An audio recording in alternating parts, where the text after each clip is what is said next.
દેશમાં ગેસ સંકટ વચ્ચે રાહતના સમાચાર મળી રહ્યા છે। એલપીજી ગેસ સાથે ભારત પહોંચી ચૂક્યું છે વધુ એક જહાજ। પોરબંદરના ઓલ વેધર પોર્ટ પર પહોંચ્યું છે એલપીજી ગેસ ભરેલું જહાજ। ઓમાનથી વાયા ઈરાન થઈને કાર્ગો જહાજ પહોંચ્યું છે પોરબંદર પોર્ટ। કાર્ગો જહાજમાં 6,600 મેટ્રિક ટન ગેસનો પુરવઠો લાવવામાં આવ્યો છે। પોરબંદરના ઓલ વેધર પોર્ટ પર આ જહાજ પહોંચી ચૂક્યું હોવાના સમાચાર છે।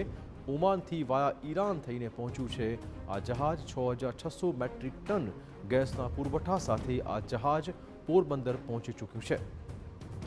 એક બાજુ ગેસની કિંમતોમાં વધારો થઈ રહ્યો છે અને બીજી બાજુ એલપીજી ભરેલું ગેસ જહાજ અત્યારે પહોંચી ચૂક્યું છે પોરબંદરમાં। વધુ વાત કરવા જોડાશે અમારા સંવાદદાતા હિતેશ। હિતેશ, શું બધું અપડેટ? ચોક્કસથી જણાવી દઉં કે છેલ્લા 2 મહિનાથી ગેસની ભારે અસર સર્જાણી છે અને મોંઘવારી પણ કૂદકે ને ભૂસકે વધી રહી છે। સિલિન્ડરનો ભાવ વધી રહ્યા છે। ઓમાનથી 6,600 ટન મેટ્રિક ટન ભરેલું એલપીજી ગેસનું જહાજ છે ઓમાનથી ઈરાન થઈ આજે વહેલી સવારે પહોંચી ગયું છે અને ડિસ્ટ્રીબ્યુશન પણ શરૂ કરી દેવામાં આવ્યું છે।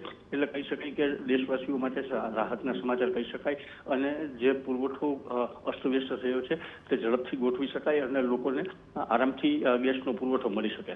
જી, ધન્યવાદ હિતેશ તમામ જાણકારી બદલ।